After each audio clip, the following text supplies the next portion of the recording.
I woke up early, the way I always do, even on weekends. Sunlight spilled through the blinds, and I quietly slipped out of bed so I wouldn't wake Emily. Happy anniversary, I whispered to myself, holding the small box wrapped in silver paper. I'd spent hours picking it out. The bracelet inside was simple, engraved with our wedding date. I set it carefully on her dresser, right next to her perfume. I hope she likes it, I muttered. Downstairs, I made coffee. The smell filled the kitchen, and I couldn't help glancing at the clock every few minutes. Emily stirred upstairs, and I imagined her smile when she saw the gift. She's going to love this, I said again. Work passed in a blur. Every email and call felt like background noise. My mind kept drifting to the bracelet. I checked my phone. 10:30 a.m. She hasn't texted yet, I had thought. Probably busy. By 6, I was home. The house was quiet. Too quiet. I stopped at the bedroom doorway and froze. The silver box sat untouched. Pristine. Exactly where I had left it. Emily, I called softly. No answer. I walked closer. Hey, honey, is everything okay? Her eyes barely met mine. She was scrolling on her phone, lips pressed tight. I'm fine, she said, voice flat. Just tired. I forced a smile.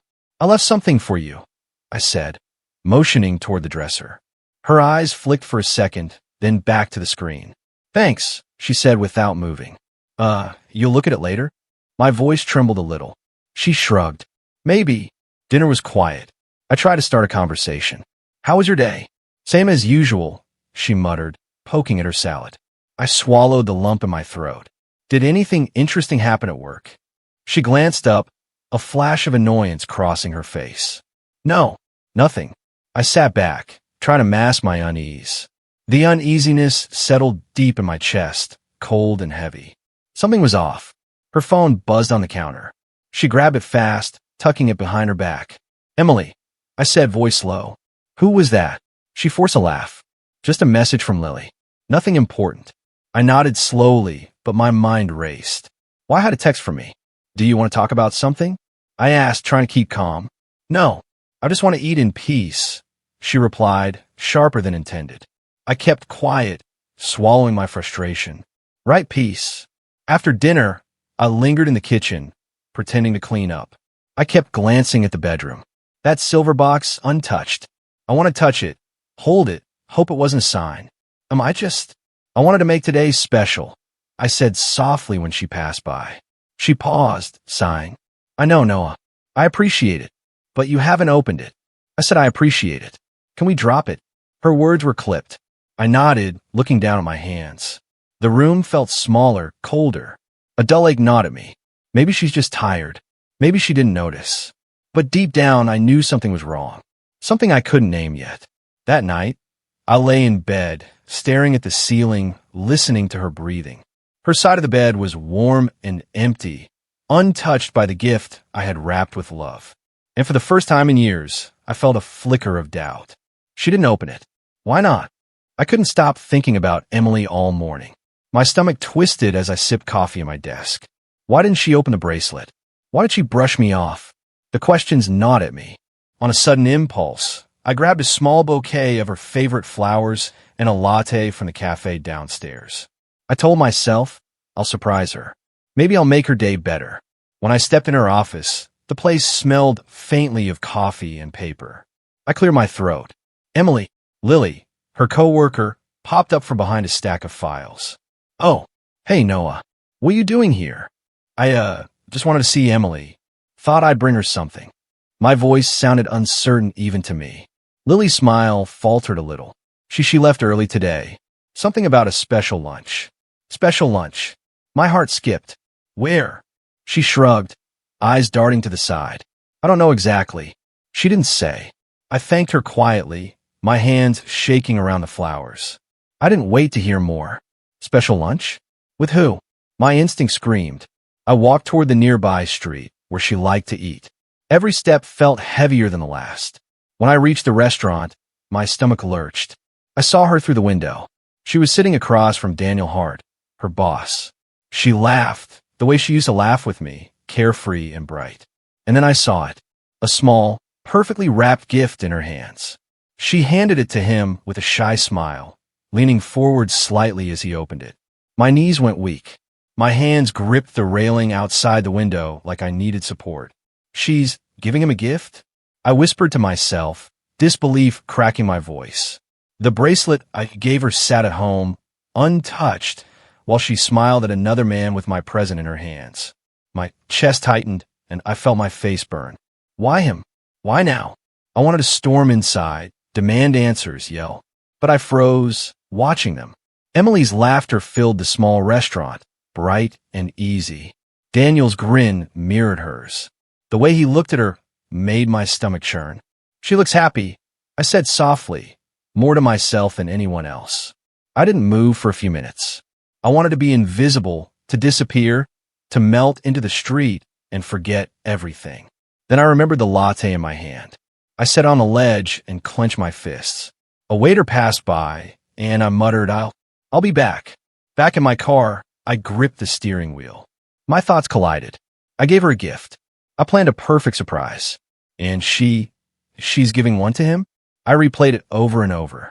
The way her eyes crinkled when she smiled. The way her fingers brushed the wrapping paper. My chest tightened again. Why me? Why did she never even open mine?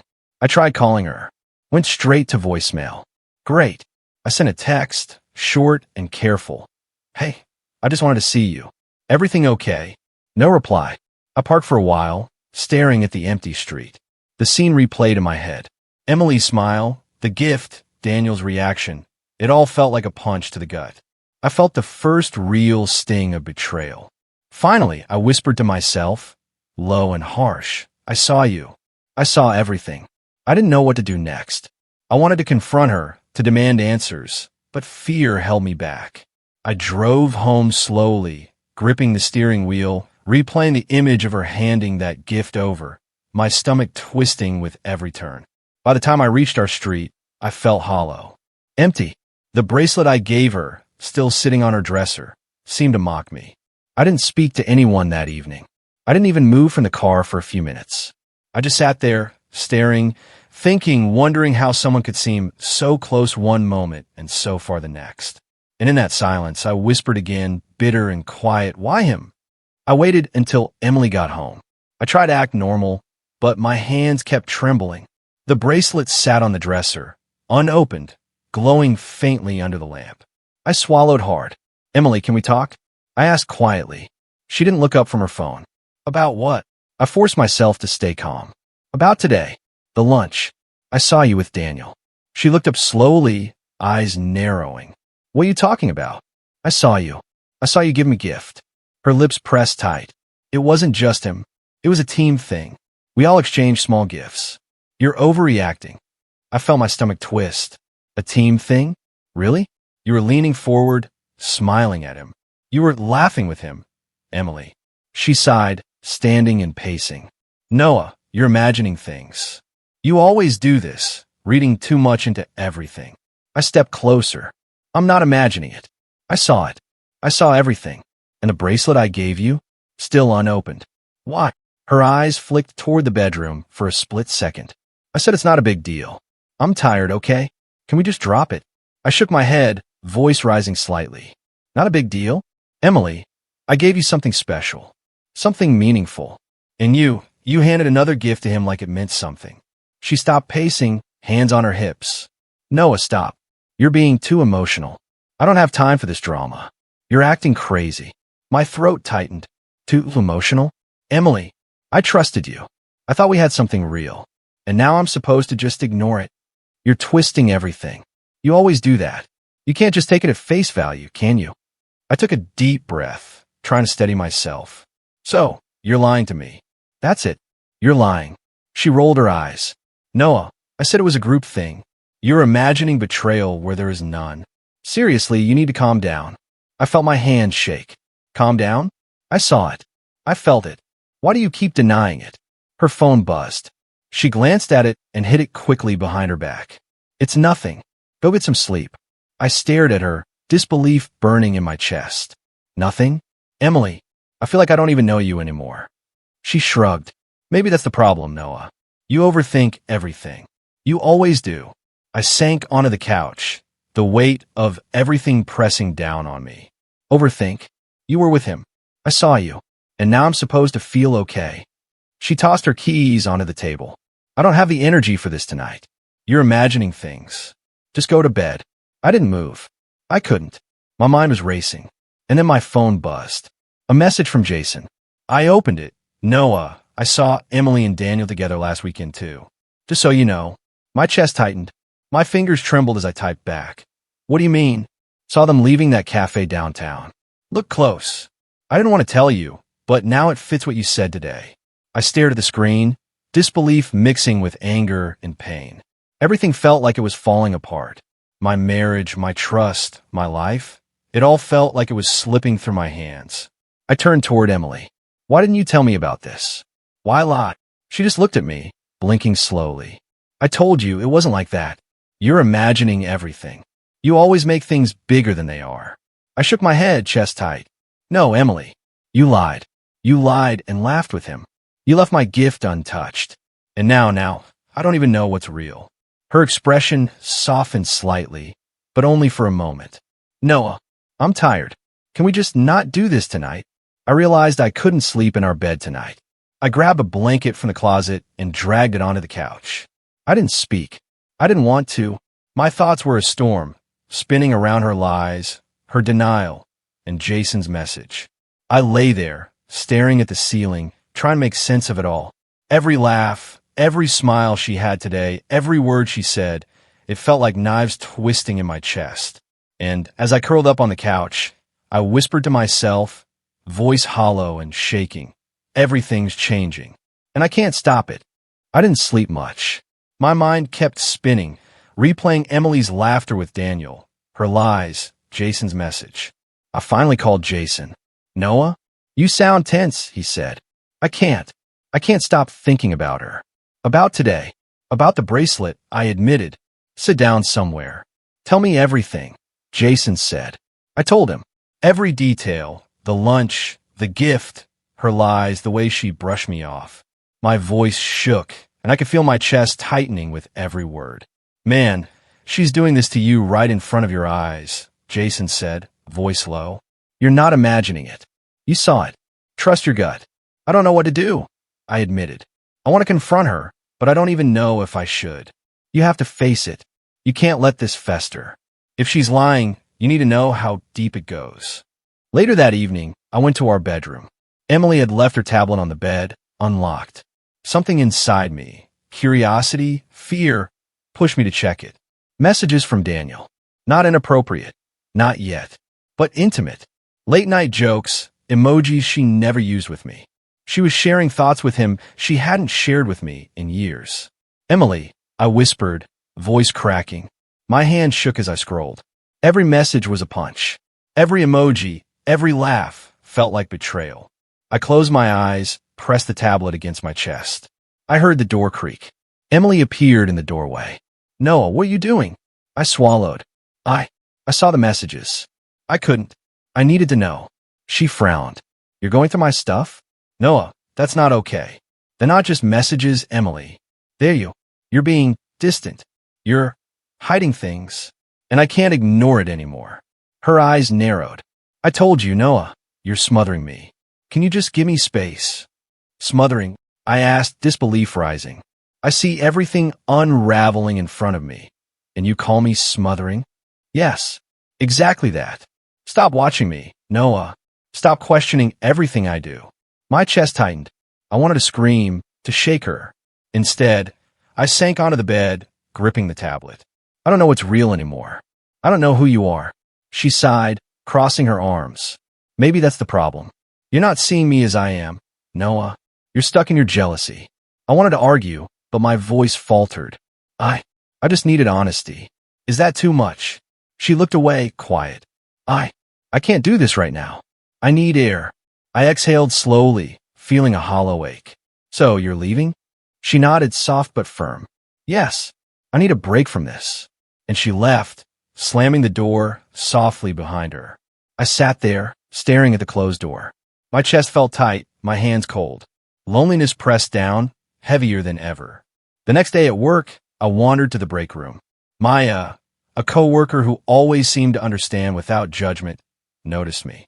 Hey, Noah, you okay? She asked, tilting her head. I sank onto a chair. I don't know, Maya. Everything at home, it's falling apart. I can't tell if I'm losing her or losing my mind. She sat beside me.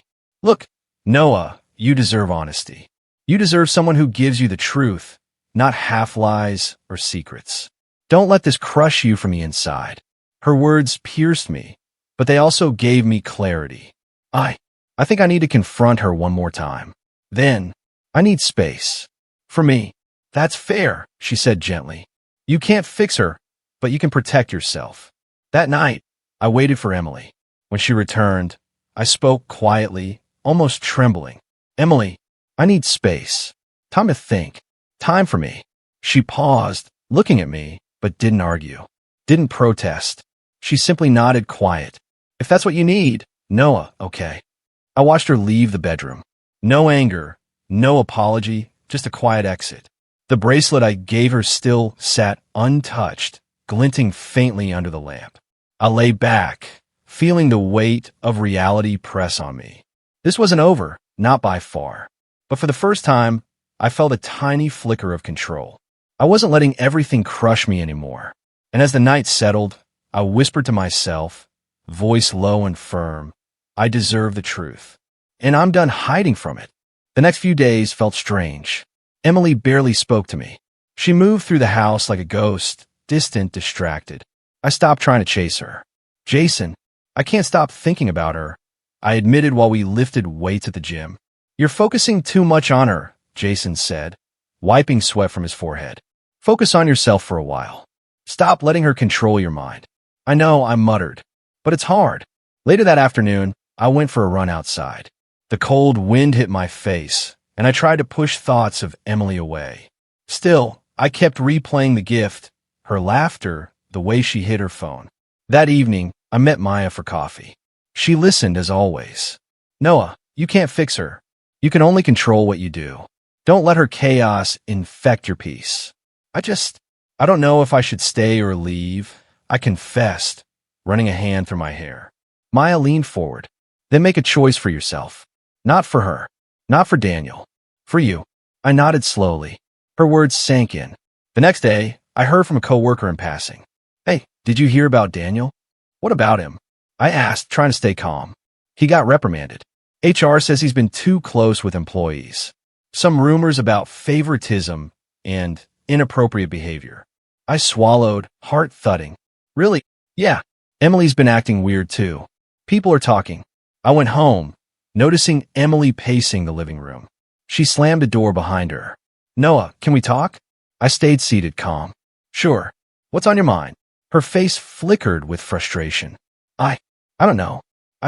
She stopped, hands on her hips. I nodded slowly. Take your time. Her perfect composure seemed to crack for the first time. She looked tense, exhausted. Everything's messy at work. Daniel. HR. I stayed calm, voice steady. I understand. That sounds stressful. Her eyes widened, like she wasn't used to me responding without anger or accusation. She took a step back. You're not yelling, not accusing, just calm. I shrugged. Yes, calm. That's new, right? She didn't answer. She just walked away, disappearing down the hallway. I watched her from the couch, noticing her shoulders slump, her expression worried. Something had shifted. That evening, I started packing a small bag. Jason had offered me a place to stay for a while. I didn't want to fight, didn't want to wait for apologies that might never come. Where are you going? Emily's voice came from the doorway. Just staying with Jason for a bit, I said, voice quiet but firm. She froze. Her perfect confidence faltered. Oh, okay. I didn't say more. I folded my clothes neatly, placing them in the bag. Her eyes followed me, lingering longer than usual. I noticed the uncertainty there. You're not mad? She asked, almost whispering. I looked at her calmly. I'm not angry anymore. I'm just taking care of myself. She didn't respond. She turned and left, but not before pausing in the hallway, glancing back once. Her expression was unreadable, somewhere between worry and regret. I zipped up my bag and took a deep breath. For the first time in days, I felt a tiny flicker of control. I wasn't chasing her. I wasn't begging. I was choosing my own path. As I walked to the door, I glanced back at Emily. She was still watching from the hallway, quiet. I felt a strange calm wash over me. For once, the power didn't feel entirely in her hands. Jason was waiting outside. "Ready?" he asked. I nodded. "Yeah, I'm ready." The shift in the air was subtle but undeniable. I didn't know what would happen with Emily, or what the next days would bring. But I knew one thing. I wasn't going to let chaos define me anymore.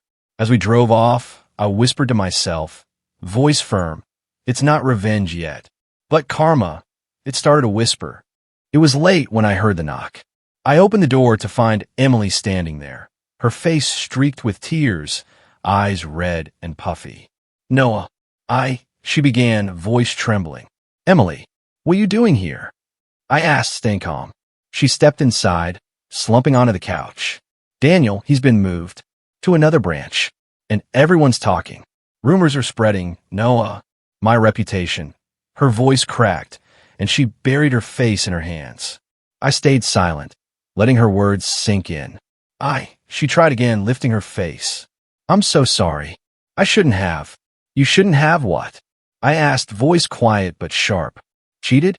Lied? Hid things from me? Gave gifts to another man while my bracelet sat untouched?" Her eyes widened. "No, I didn't mean." I stood and paced. "You didn't mean?" "I saw everything, Emily. The lunch, the gift, the messages. I've carried it inside me like a knife twisting in my chest." She gasped, clutching my arm. I was lost. "Daniel, he made me feel seen. I didn't know how to handle it." "Seen?" I said, voice tight. "I loved you, Emily. I loved you enough to stay blind to the cracks I was begging to notice. And you," I stopped, hands trembling. "You handed part of my heart to someone else." Tears spilled down her face. "I'm sorry. I never meant to." I thought I could figure it out, but it got out of control. I sank onto the couch across from her. "You don't get to excuse this. Not now. You lied. You hid things. You let me doubt myself every day while you lived in half-truths." She sniffled, voice breaking. I don't know if you can ever forgive me. I don't even know who I am anymore." "Daniel, I thought he cared. I thought." "You thought wrong," I interrupted. "He doesn't matter. What matters is that you betrayed the person who loved you first. The person who trusted you fully." She leaned forward, voice trembling. "Noah, do you still love me?" I looked at her, heart hollow. I loved you enough to stay blind." She flinched at the words, sobbing harder. "Noah, please." "I stayed blind, Emily. I stayed patient, hoping you'd come back to me honestly. But you didn't. You chose lies." She curled into herself, crying like I had never seen. Her sobs shook the room. I could feel the shift, the power I'd lost for months, quietly returning. I don't know how to fix this," she whispered between sobs. I leaned back, voice steady.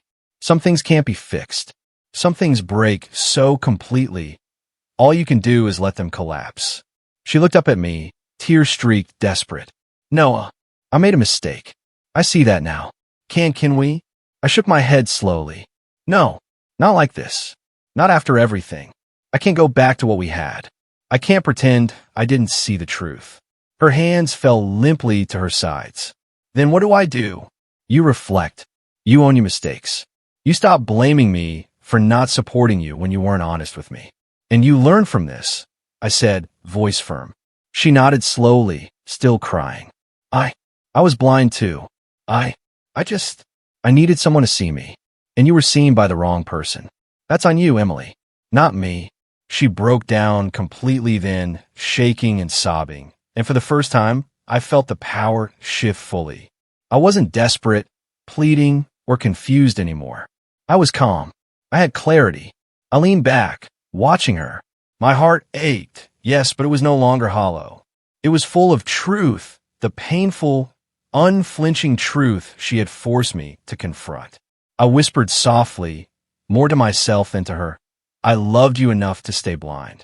But now, the rest is yours to bear."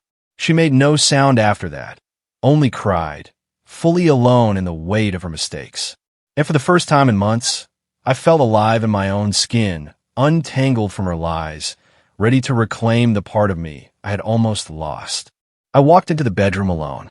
The quiet of the house hit me like a weight. The bracelet I had bought for Emily sat there, unopened, perfect, untouched. My hands trembled as I picked up the small box. I guess it's just me now, I whispered. I set the box on my lap and hesitated. I could feel every memory of the past 5 years pressing down. Her laughter, her lies, the cold distance when I needed warmth, it all swirled in my mind. I opened the wrapping slowly, almost ceremoniously. The silver bracelet glimmered in the weak afternoon light. I picked it up, turning it over in my hands. Cold. That's what it felt like. Cold against my skin, like the empty space she left behind. I put it on my wrist and stared at it. This was my gift, my love, my trust. And it had waited for her touch that never came. I sank onto the edge of the bed, gripping the bracelet. I can't keep giving and staying blind anymore, I muttered to myself. The door creaked. I looked up. Emily stood there, shoulders hunched, voice small. Noah, can we fix this? I shook my head slowly, heart tight, but firm. Emily, I'm choosing myself this time. Her eyes widened. You don't want to try? I tried. I stayed. I forgave silently. I kept believing in us while you chose someone else. I'm done living in your shadows. She stepped closer, voice trembling. I thought we could work it out. I made mistakes, but no, Emily, you made choices. That's different. I'm done being patient with someone who can't be honest. I loved you enough to stay blind. That's all I have left for you. She looked down, tears glistening. I understand. I didn't answer. I started packing a small bag, clothes, toothbrush, a few essentials. I didn't argue. I didn't plead. I moved with calm precision. She watched quietly from the doorway, unsure, almost afraid. You're really leaving? Yes. For now. For me. I need to breathe again. She swallowed hard. I never thought you'd think I'd keep waiting forever. I said softly, I loved you, Emily, but I can't love someone who won't meet me halfway.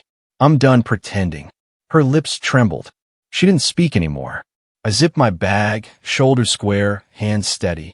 I walked past her out the door, leaving the bracelet behind in its rightful place. On my wrist, a reminder of everything I gave and everything I chose to take back for myself. Outside, the air hit me, crisp and freeing. Jason was waiting a few blocks away. He gave me a small nod, no words needed. I felt light, almost weightless, like I had shed years of burden in silence. I walked slowly, taking in the street, the quiet neighborhood, the freedom of my own steps. My chest expanded, lungs filling with fresh air. I whispered to myself, voice low and firm, you never opened my gift, but you opened the door for me to start over. By the time I reached the lake, the sun was dipping low, the water reflecting faint streaks of orange and gold. I sat on a worn bench, backpack at my side, the bracelet glinting faintly on my wrist. I breathed deeply, in and out, feeling the tension release from my shoulders. The past 5 years weren't erased, but I wasn't drowning in them anymore. I let myself sit with the quiet, the space between heartbeats. A gentle breeze brushed my face, and I whispered again, more to the lake than anyone else. This isn't the end. It's my return, my life, my choices. I felt a strange sense of peace settle inside me, fragile but real. I had loved, been hurt, been blind, and been betrayed. And yet, here I was, still standing, still breathing, still free to choose. The bracelet glimmered in the fading light, cold but honest, a token of the past I could finally hold for myself. I flexed my wrist, feeling the weight and the clarity. I'm ready, I said softly, letting the words fall into the rippling water. Ready to live for me. The sun dipped further, shadows stretching long across the lake. And I sat there, calm, alive, and certain that whatever came next, I would meet it on my own terms.